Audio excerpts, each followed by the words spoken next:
ወደፊት ማለት ነው። አይተው ከሆነ ራእይ 12:7 ላይ በሰማይ ሰልፍ ሆነ፣ ሚካኤልና መልኩ ዘንዶን ተዋጉት፣ ዘንዶም ከመላእክቱ ጋር ተዋጋ፣ አልቻላቸውም። ከዚያ ወዲያ በሰማይ ስፍራ ተገኛቸው። ዓለሙን የሚያስተው ዲያብሎስ ሰይጣን የሚባለው ታላቁ ዘንዶ እርሱ የቀደመው ወደ ምድር ተጣለ፣ መላእክቱ ከእሱ ጋር ተጣለ። ታላቅ ድምጽ በሰማይ እንዴት ሰማው? አሁንም የአምላካችን ማዳንና መንግስትም የክርስቶስ ኃይልም ስልጣን ሆነ። በአምላካችን ፊት የሚከሳቸው የወንድሞቻችን ከሳሽ ተጥሏልና። ለኢዮብን ሲከሰው የነበረው አይተህ ከሆነ የወንድሞቻቸው ከሳሽ ተጥሏልና። ስለዚህ በኢዮብ ዘመን ገና አልተጣለም ማለት ነው። የወንድሞቻችን ከሳሽ ተጥሏልና። ከዛ በኋላ ምን አሉ? ስለዚህ ሰማይ በውስጡ የምታድሩ ሆይ ደስ ይበላችሁ፣ ለምድር ግን እና ለባህር ወዮላቸው፣ ዲያብሎስ ጥቂት ዘመን እንዳለው አውቆ በታላቅ ቁጣ ወደ እናንተ ወርዷልና። ልክ መጨረሻው ዘመን ላይ ይወርዳል ማለት ነው። ሰይጣን ይባረራል፣ እንደ ባይብል ሰይጣን ይባረራል። እስከዛ ድረስ ሰማይ ላይ ሁላ ይሄድ ነበረ። ስለዚህ ሰይጣን እንደ መብረቅ ከሰማይ ሲወርድ አየሁት ሲል ወደፊትን የሚያመለክት እንጂ ወደፊትን ደግሞ የሚታየው ደግሞ ነብይ ነው። ራሱ ነብይ ማለት ነባአ ነው አይደለ? ራሱ ነቢብ ነው፣ ነባይ ነው። ስለዚህ ወደፊት የሚመጣውን ነገር አየሁት ብሎ ነው የሚለው እንጂ በፊት አብሮ ስለነበረ ነው የሚለው ነገር አያሲዝም። አይ ደራ እኮ አንበሳ ነው። ደራን አስገቡልኝ፣ ሰላም ይበለኝ፣ ዳንስ ናፍቆኛል። አግባ እያልኩ ነበር። ኮመንት እየጻፍኩልህ ነበር። ናግባማ አንድ ጉድማ ልንገረው። አንዱ ምን እንዳለ ታውቃለህ? በመልክ የማይወጣው አለ ሁለት ትምህርት ነው የሚያስተምረው አለ። ሰምታችኋል? ኦሊሰስና እንትን ነው አለ። ሰላም ደራ። ኦሊሰስና ሙስሊም ነው አለ። ኦሊሰሶች ጋር እየሄደ ሙስሊሙን ይቀጠቀጣል አለ። ሲሳደብ ነው የሚውለው አለ። ከዛ በኋላ ደግሞ ተመልሶ ደግሞ ይመጣና አለ ክርስትናን ይሳደባል አለ። አንዱ እኔን ነው አልሰማም። እኔን ነው እንትን ነው እንደሰማነው ከሆነ አለ። ላሰማችሁ አስቆኝ ይዤዋለሁ። አዎ ኡስታዝ፣ እስቲ እንስማው።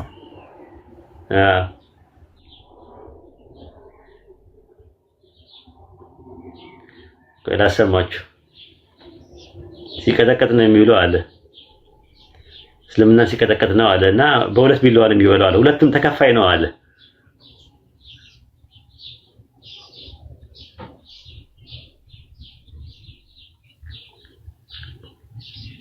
ቆይ ስሙትማ። ተገኝ ይባላል። አምስተኛው ሂቅ የሚባል ነገር አለ። አሁን ይሄ ኦንሊ ጂሰስ ሆኖ ስለ እስልምና እያስተማረ እንደሆነ የሚነገርበት ነው። ነገር ግን እኔ ብዙ መምህራን ጋር ተገናኝቻለሁኝ። አንዳንድ ሰው ተነስቶ መምህራን ጭምር ነበሩ። ይህ ሰው በሁለት ቢላዋ የሚበላ እንደሆነ ነው የተናገረኝ። እዚህም ይሄዳል እዛም ይሄዳል። ለዛ ነው ፊቱን ማሳየት የማይፈልገው፣ ለዛ ነው ይባልለታል። አውሮፓ ያለው ለህይወቱ የሚሰጋበት ምክንያት የለም። ነገር ግን አውሮፓ ተቀምጦ እዛው ልጅ ሰዎች ጋር ይሄዳል። ተመልሶ ደግሞ እስልምና ጋር ገብቶ ደግሞ ክርስቶስን ሳደብ ይላል። እዛ ሄድ ደግሞ እስልምና የሚሳደብ ሰው ነው ተብሎ የሚነገርለት ሰው ነው። እንደምታዩት አረብኛውን ያውቀዋል።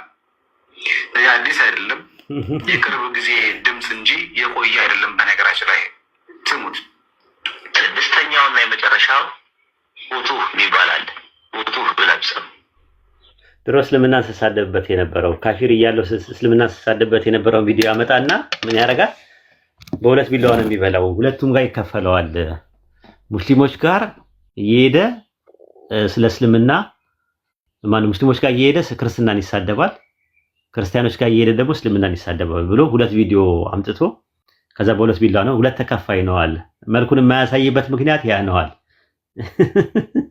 ደራ ሰማው ሰማውት። አዎ ተገኝ ነው ምናምን ይባላል። አስቂኝ ፍጥረት ነው በነገራችን ላይ የሚያስቅ ነው። ሼር አድርግልኝ እስቲ ቪዲዮውን ራሱ። ኤም ነኝ ፖስታውን ያየሁት። ኤም ነኝ ያላ ባሪያ የሩቲና ፋቂ። ኦኬ ኤም ነኝ ሼር አድርግልኝ። ኦንሊሰሶች ጋር ሄዶ እስልምናን ይቀጠቅጣል አለ። አሁን ከሰለምኩኝ በኋላ እስቲ ኦንሊሰሶች ጋር የሄድኩበትን ማስረጃ እስቲ ካመጣ እናደንቀዋለን ማለት ነው። በሁለት ቢላዋ ተከፋይ ነው አለ። ደግሞ የሚያስቀኝ ፓርት እኮ እኔ ከአውሮፓ ነኝ ያለሁት፣ ፕሮፌሽናሊ ስራ ያለኝ ሰው ነኝ። ከማንም የምፈልግ ሰው አይደለሁም። ለማንም መትረፍ የምችል ሰው ነኝ። አያቀኝም ማለት ነው ራሱ ማለት ነው። አለመታወቅ አሉ ወንድ አታቂም አሉ ገልበሽ ካላዩ ይላል ያገሬ ሰው። እና አንድ አይነት ነገር አለ። ያስቃል። በጣም ነው ያሳቀኝ። ተከፋይ ነው ሲል አሳቀኝ። እንደውም ሀብታም ነው ኢትዮጵያ ውስጥ ብዙ ባለ ሀብት ነው የሚያሰልመው 1 ሚሊዮን እየከፈለ ነበር የሚባለው የነበረው። አሁን ደግሞ ቀየራችሁት እንዴ? በአንዴ ሀብታም ነው 1 ሚሊዮን እየከፈለ ነው ይሉኝ ነበር የሆነ ሰዓት ላይ 1 ሚሊዮን እየከፈለ ነው የሚያሰልመው ሻሃዳ የሚያስይዘው ሲሉ ነበር። አሁን ደግሞ ጭራሹኑ ከኦንሊጀስ እና ከሙስሊሞች ተከፋይ ነው ምናምን ነገር። እንደ ሞኝ ህዝብ ይመስላችኋል እንዴ? እናንተን የሚያዳምጥ እንደ ኦርቶዶክሱ ሞኝ ይመስላችኋል? በዚህ ደረጃ እንደው ደንቆሮ አድርጋችሁ ነው ኦርቶዶክስን የምታስቡት? ቢያንስ አይምሮ አላቸው እኮ ቢያንስ 6ኛ ክፍል 7ኛ ክፍል የቆጠረ ፊደል የቆጠረ ሰው ነው ያለው ኦርቶዶክስ የተማረ ሰው አለ እኮ ራሱ ኖርማል ተውት፣ አካዳሚካል ይሉት የአስኳላ ትምህርትን ተውት፣ የአብነት ትምህርት ውስጥ የተማሩ ብዙ ሰዎች አሉ፣ ማገናዘብ ይችላሉ። እንደው ዝም ብሎ የነፈዝና የጀዝባ ስብስብ እኮ አይደለም ኦርቶዶክስ። እንደዚህ የምትዋሹት ማለት ነው በዚህ ደረጃ ማለት ነውና ያስቃል። አስቆኝ ነው እኔ ስሰማው በጣም ነው ያሳቀኝ ራሱ ማለት ነው። ደግሞ እኮ ጋዜጠኛ ነኝ ይላል። ጋዜጠኛ ነኝ ብሎ ነው እኮ እንትን የሚለው ማለት ነው። ጋዜጠኛ ነኝ ብሎ ይሄ ተከፋይ ነው ከሁለቱም ወገኔታ የሚከፈል ነው ምናምን ነገር ምናምን ይላል።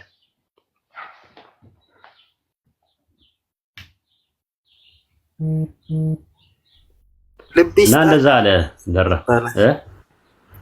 ልቢስታቸው ምን ይባላል ሌላ ነገር ግን እኔ እነሱን የሚሰሙ ሰዎች ምን አይነት ሰዎች እንደሆኑ አላውቅም። አዎ ደግሞ ሰሞኑን ትኩሳት ስለመጣባቸው ነው። አስቦት የማያውቁ ነው። ለፈጣሪ አይነ እጅ እግር ምናምን የሚባለው ነገር መኖሩን በመጽሐፍ ቤት ያለፉ ሰዎች እንደዛ ብለው ያምናሉ። ሃይማኖት አበው ላይ አለ ነው የሚባለው፣ ግን መለኮታዊ ነው ተብሎ ነው የሚታመነው።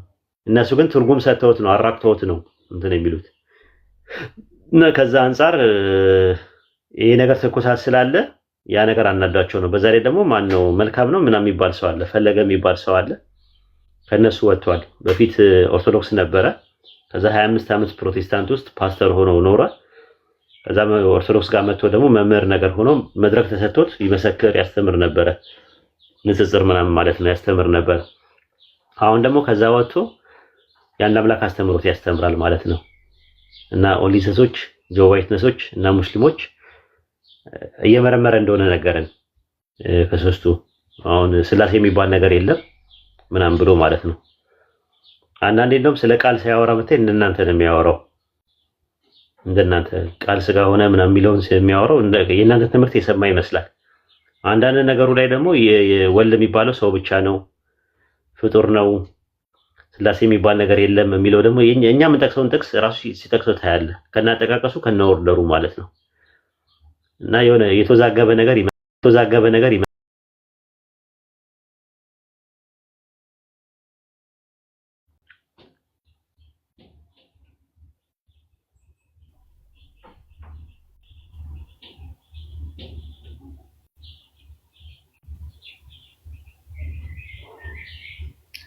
ሐሰኑ ጥያቄያችሁን ከጨረሳችሁ እኔም ልውጣ።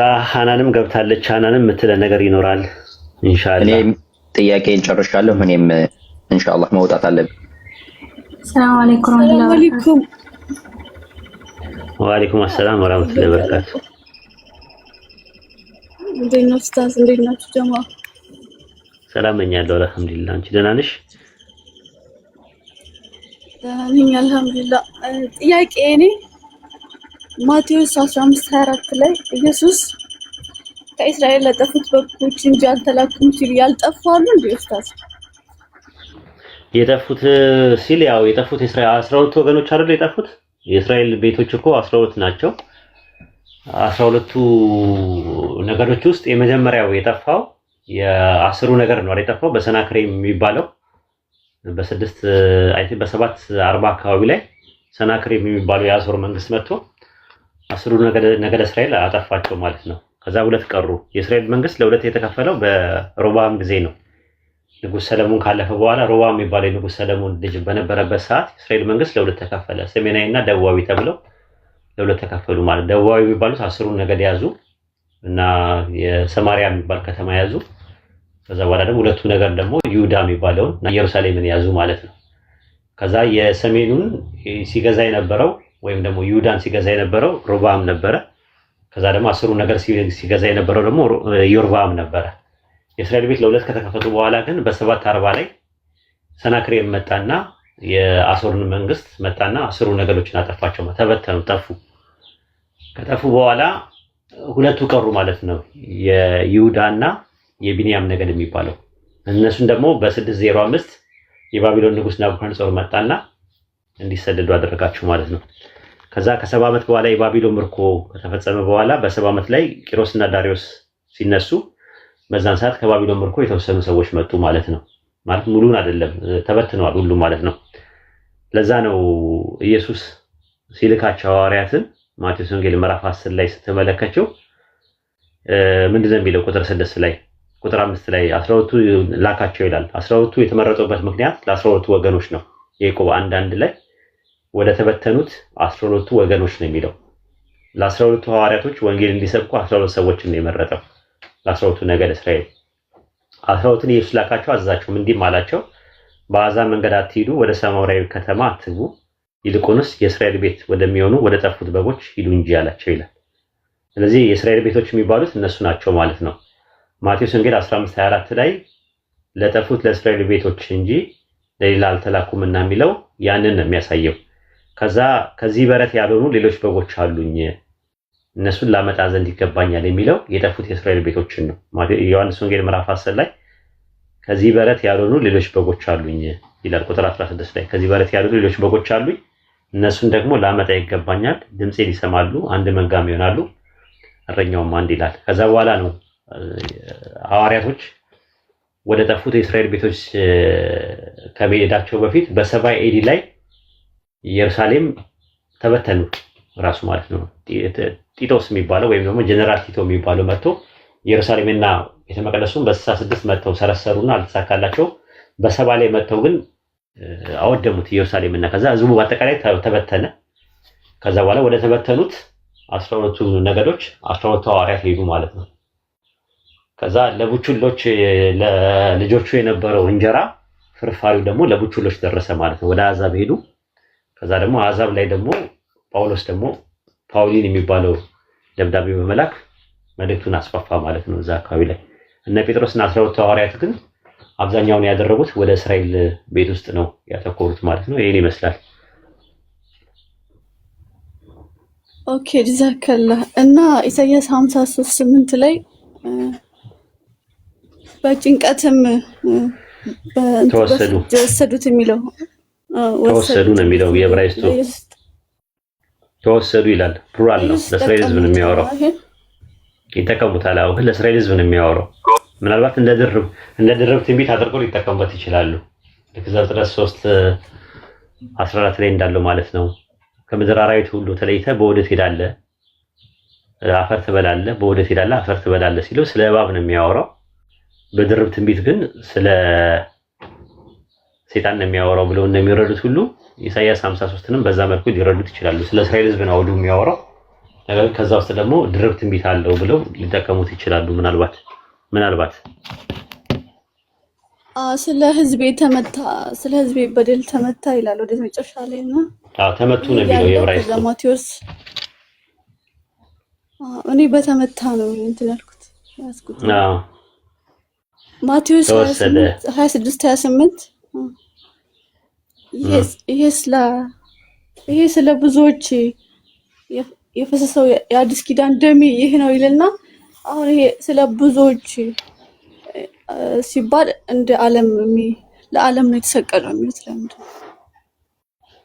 ነው? ብዙዎች የሚለው ያው እንደዚህ አይነት አለ። ግን ቁርባን የኛ የጌታ እራት የሚባለው ትምህርት እኛ ጋር በሙስሊሞች ያለው ትምህርት ማኢዳ የሚባል አለ። አይተሻል? ማኢዳ ሱረቱን ማኢዳ ሲባል ሰምተሽ ታውቂያለሽ? ማኢዳ። ስለዚህ የኛ ትምህርታችን ማኢዳ የሚባለው እሱ ነው። ማኢዳ ማለት ማዕድ የሚባለው ነገር ያለው ማለት ነው። ከሰማይ የወረደ ማዕድ አለ ብለን እናምናለን። ያንን ቁርአን ላይ ይነግረናል አላህ ራሱ ማለት ነው ይነግረናል ማለት ነው። ሱረቱ ማኢዳ ምዕራፍ 5 ቁጥር 112 ላይ ሐዋርያትም የመርየም ልጅ ኢሳ ሆይ ጌታ በእኛ ላይ ከሰማይ ማዕድን ሊያወርድልን ይችላልን ሲሉ ይላል። ማኢዳ ማለት ነው። እና በምን ጊዜ ነው አለ? ለበዓል የሚሆን ነው አለ። በዓል የተባለው ፋሲካ የሚባለው በዓል ነው።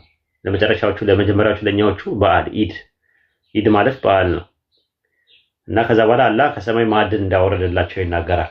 ነገር ግን የመጽሐፍ ቅዱስ ትምህርት ላይ ተዛብቶ ትምህርቱ ተዛብቶ ዮሐንስ ወንጌል 5:6-51 ላይ ከሰማይ የወረድኩ እንጀራ እኔ ነኝ፣ ስጋዬን የሚበላ ደሜን የሚጠጣ የዘላለም ሕይወት ያለው የሚለው ነገር ከሰማይ የወረደው እንጀራ ከሰማይ የወረደው ማዕድ ኢየሱስ ሳይሆን አላህ ለኢየሱስና ለሐዋርያቶቹ ለበዓሉ የሚሆን እንዳወረደላቸው ነው የሚናገረው። ቁርአን ያስተካክለዋል።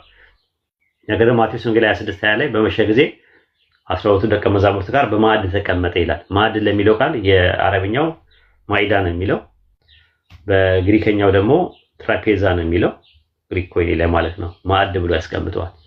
ስለዚህ ባይብል ላይ አራት ወንጌሎች ላይ ገባኝ በመሸ ጊዜ የተቀመጠው 20 ነው እስከ 28 ድረስ ነው ያለው ኮንሴፕት ያለው። ስጋዬን የሚበላ ደሜን የሚጠጣ የሚል ነገር የለውም በእኛ ትምህርት ላይ ማለት ነው። መጨረሻ ላይ ስለ ኃጢአት ስሬት የሚፈሰው ደም እንደዚህ ነው። ግን ሊትራሊ አይወሰድም ይላሉ። አሁን ሊትራሊ አይወሰድም ደም የሚለው ቃሉን ነው ብለውም የሚተረጉሙት አሉ። ዮሐንስ ወንጌል 6 ላይ ስጋ ምንም አይጠቅምም፣ ሕይወትን የሚሰጠው መንፈስ ነው፣ እኔም የምናገረው ቃል ሕይወትን መንፈስም ነው ይላል አይደለ? እዛው ላይ ዮሐንስ ወንጌል 6:62 ላይ ስጋ ምንም አይጠቅምም፣ ሕይወትን የሚሰጠው መንፈስ ነው፣ እኔም የምናገረው ቃል ሕይወትን መንፈስም ነው፣ በእኔ የሚያምን ከቶ አይራብም፣ ወደ እኔ የሚመጣ ደግሞ ከቶ አይጠማም ይላል። ስለዚህ መራብና መጠማት የሚባለው መብላትና መጠጣት የሚባለው ሊተራሊ የሚወሰድ አይደለም። እንጀራም የሚለው ነገር ትርጉም አለው። ከዛ አንጻር ነው እንጂ ስለ ደም አይደለም የሚያወራው። ደም የሚለው ቃል ሕይወት ነው፣ የስጋ ሁሉ ሕይወት በደም ውስጥ ነው ይላል።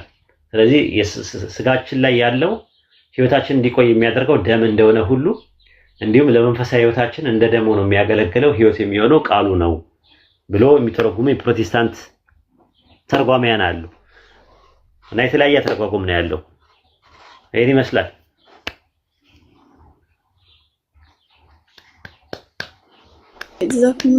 እኔ የተረዳሁት የስቅለቱ ጉዳይ ጋር ከስቅለቱ ጋር ነው ያያዝኩትና አይ ከስቅለቱ ጋር አይደለም ይያዝ። ኦኬ እሺ በቃ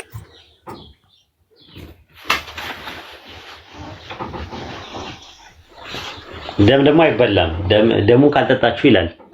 ደም ደግሞ አይጠጣም አይበላም በመጽሐፍ ቅዱስ ውስጥ። ግን ደም የሚለው ምሳሌ አነጋገር ነው፣ ቃሉን ያመለክታል ብለው የሚተረጉሙ አሉ የፕሮቴስታንት መተርጉማን። ኦኬ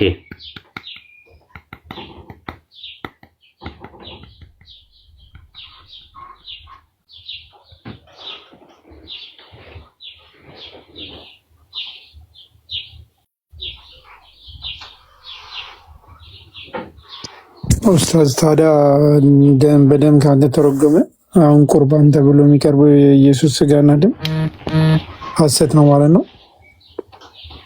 እሱ ነው የምልህ። ለምሳሌ ኢየሱስ እኔ የወይን ግንድ ነኝ ይላል አይደል? ብርሃን ነኝ ይላል፣ መንገድ ነኝ ይላል።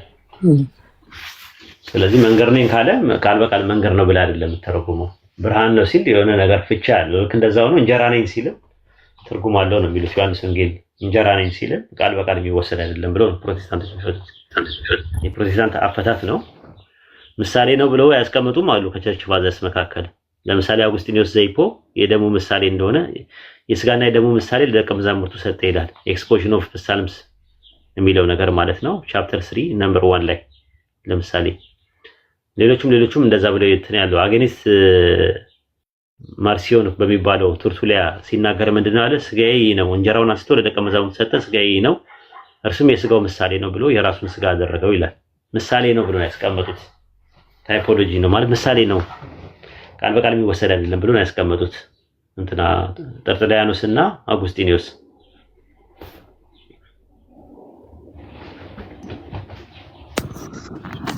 ወላሂ በጣም ብዙ ነገር ተምረናል። ጀዛከላህ ኸይር ኡስታዝ።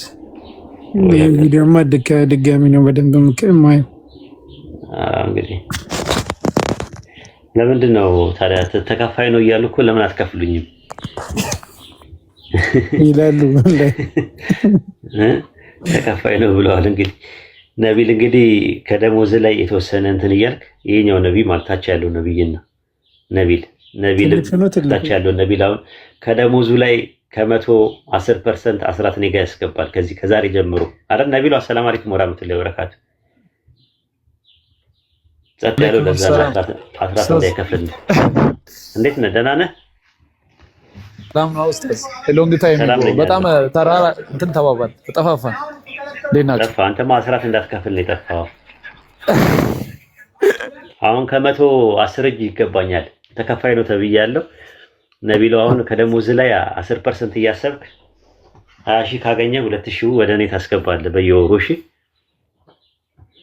ግብሩ ራሱ አልቻልኩትም የሱቁን እንዴ ተከፋይ ነው እኮ አሉ እኮ ወይ ተከፋይ ነው ከሁለት ቦታ ከክርስቲያኖች የሚከፈለው ከሙስሊም የሚከፈለው እና ሁለት ስራ ነው ያለው እና ክርስቲያኖች ጋር ሄድና እስልምናን ይደበድባል ሲደበድብ ድምጹ ተገኝቷል ሲናገርበት ያለበት ስለዚህ እዛም ይከፈላል ደግሞ ሙስሊሞች ጋር ይመጣና ደግሞ ክርስትናን ይደበድባል እዛም ተከፋይ ነው ለዛ ነው ፊቱን የማያሳየው አለ አንዱ መጥቶ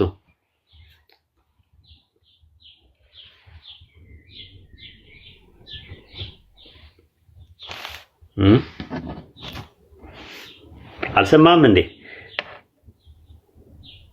ያልሰማው ኡስታዝ ከለሰማ ተፍሲር አምስተኛው ፊቅ የሚባል ነገር አለ ፊቅ አሁን ይሄ ኦንሊ ጂሰስ ሆኖ እስልምና ስለ እስልምና እያስተማረ እንደሆነ የሚነገርበት ነው ነገር ግን እኔ ብዙ መምህራን ጋር ተገናኝቻለሁ አንዳንድ ሱዳናይስቱ መምህራን ጭምር ነበሩ ይህ ሰው በሁለት ቢላዋ የሚበላ እንደሆነ ነው የሚናገረኝ እዚህም ይሄዳል እዛም ይሄዳል ለዛ ነው ፊቱን ማሳየት የማይፈልገው ለዛ ነው ይባላታል አውሮፓ ያለው ለህይወት የሚሰጋበት ምክንያት የለም ነገር ግን አውሮፓ ተቀምጦ እዛው ልጅ ሰዎች ጋር ይሄዳል ተመልሶ ደግሞ እስልምና ጋር ገብቶ ደግሞ ክርስቶስን ሳደብ ይላል እዛ ሄድ ደግሞ እስልምናን እንዲሳደብ ሰው ነው ተብሎ የሚነገርለት ሰው ነው እንደምታዩት አረብኛውን ያውቀዋል አዲስ አይደለም የቅርብ ጊዜ ድምጽ እንጂ የቆየ አይደለም በነገራችን ላይ ስሙት ስድስተኛውና የመጨረሻው ውጡ ይባላል ውጡ ብላችሁ ውጡ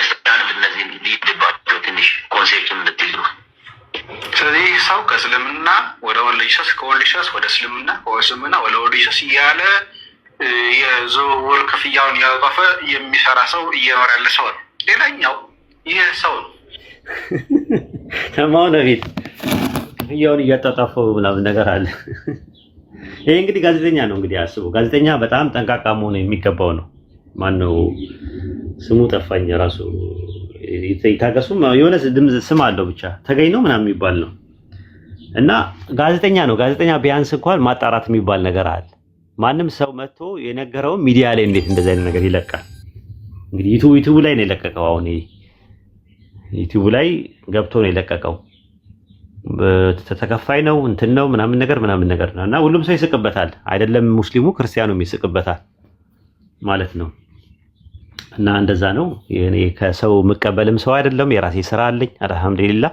ከሰው ማስቸግርም ሰው አይደለም ስለዚህ ያ ነው ያለው አንድም ሰው የሙስሊሙ ውስጥ ከሰለምኩኝ ጊዜ ጀምሮ አንድም ሰው ከከሌ ከሚባል ሰው ብር ተቀበለ ከከሌ የሚባልም ሰው ለኔ ለራሴ ለግሌ ጉዳይ ብር ስጡኝ ብዬ አላቅም ለግሌ ጉዳይ ነግራቸዋለሁ ለራሴ ጉዳይ እንዲህ ስጡኝ እንዲህ ያስፈልገኛል ብዬ አላቅም በጣም ነው የምፈራው የሰው ጥገኛ መሆን ማለት ነው ጠይቄም አላቅም እንዲህ ለማድረግ ምናልባት ያስቸገርኩት አስቸግሬያለሁ ለሰለምቴዎቹ ህንጻ መገንቢያ አስቸግሬያለሁ ለሰለምቴዎቹ አንዳንድ ራሳቸውን ምንድነው በየወሩ አፎርድ የሚሆኑበትን ነገር ትምህርት እያስተማርኩኝ እያስከፈልኩኝ ለሰለምቴዎቹ የሚሆኑ ነገሮችን ሰርቻለሁ በህይወቴ በተረፈ በግል ጉዳይ ላይ ግን አንድም ሰው ተነስቶ አንድም ሙስሊም ተነስቶ ይሄንን ገንዘብ የሚባል ነገር ለግሌ ጉዳይ እንደዚህ ብዬ አላቅም ራሱ ሲጀመር ጀምሮ አውሮፓ ላይ ያለ ሰው እንደዛም ካደረገ በጣም ነውር ነው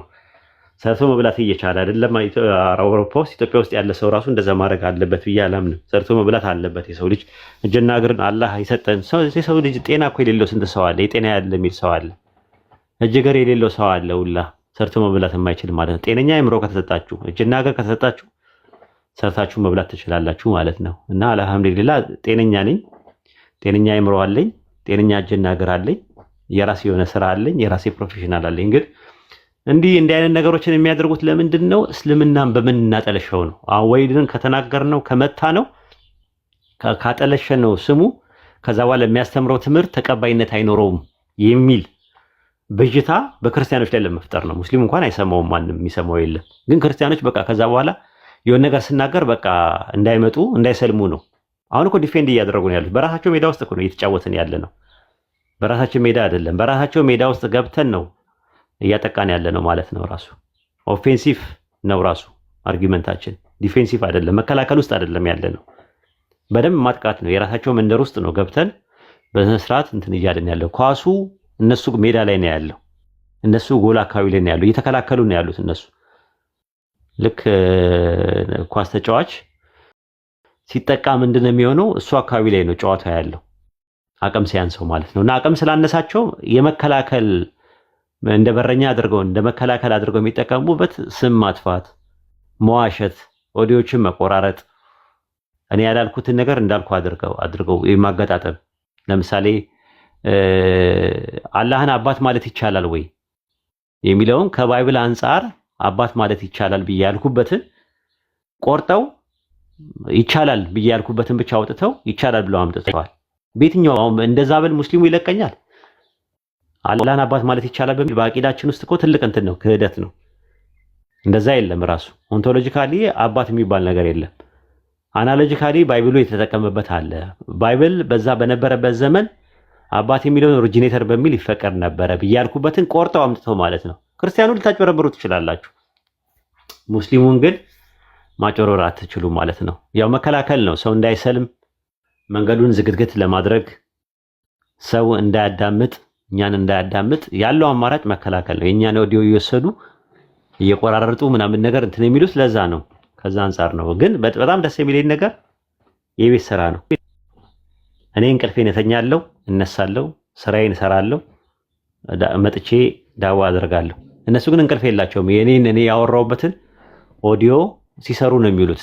አንደኛ ሲቀዱ ነው የሚውሉት። ስመጣ ከመጣው በኋላ እኔ አገር ሰላም ነው ብዬ ከቲክቶክ ወጥቼ የራሴን ህይወት ስኖር፣ እነሱ ግን ኦዲዮን አምጥተው የቀዱትን እንዴት አድርገው ኦዲት አድርገው ኤዲት አድርገው ከዛ በኋላ ሰራርተው ምን ብለው ምናምን አቀናብረው ምናምን ጊዜ ይፈልጋል ያ ነገር። ስለዚህ ቢዚ ነው ያረኳቸው ማለት ነው። ስለዚህ በነፃ ቤት ክራይ ሳይከፍሉን ቤት ክራይ በነፃ ጭንቅላታቸው ውስጥ ነው ያለ ነው። ሳይከፍሉኝ ማነው ሳልከፍል ማለት ነው። ሳልከፍል ጭንቅላታቸው ውስጥ የቤት ክራይ እየተከራየው ነው እነሱ ጋር ማለት ነው። ሳልከፍል በነፃ ማለት ነው። ጊዜያቸውን፣ ጉልበታቸውን፣ ዕውቀታቸውን ከፍለው ይለኔ ማለት ነው። አስቡት። እና እንደዛ ነው የሚሆነው። ኢንሻአላህ ዳዋው ይቀጥላል። ምንም የሚመጣ ነገር የለም። በውሸት ሃይማኖት አይቆምም። ይሄን ይመስላል። ነቢል ካልሰማ ሰማ ኡስታዝ ባይዘወይ ማለት ነው ራሳቸውን ክብር ነው ዝቅ የሚያደርጉት። ደግሞ ደህና እይታ እንዳላቸው ነገር ዩቲዩብ ላይ መልቀቃቸው ማለት እኔ እርግጠኛ ነኝ ከ5000 2000 ሰው እንኳን አይላቸውም።